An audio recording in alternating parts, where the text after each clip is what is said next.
Ovo je Marija.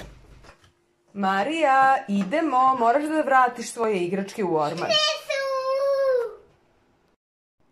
Marija, dušo, imam za tebe lepu hranu, skuvala sam ti ručak.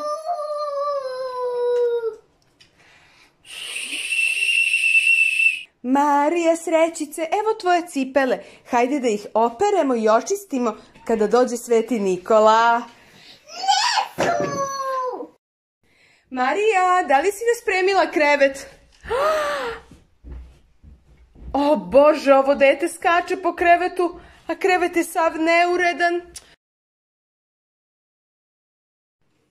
Masto, vidi šta mi dono Sveti Nikole.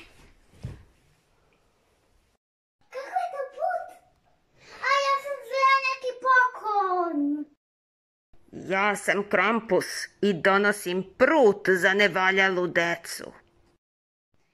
Zatim ću biti dobra da bi sljedeći put dobije poklon. A ovo je njena dobra sestra Patkica. Patkice, šta to radiš? Saznam knjige. Pozdrav, mazam ti, Mimi. Hvala ti, Patkice, ti si dobra devojčica. Patkice, sad ću da skuvam ručak. Šta bi da ručaš? Supu obokolja. Bravo, Patkice, sve si pojela. Šta to radiš, Patkice? Mislim da bi Sveti Nikola doneo mi poklon.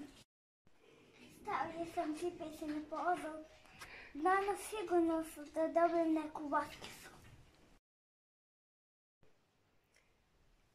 Dobro jutro, Patkice. Idi da proveriš svoje cipelice. Mislim da ti je Sveti Nikola nešto doneo.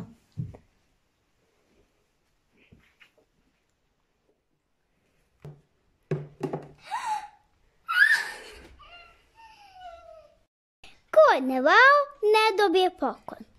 Ko je dobar, dobije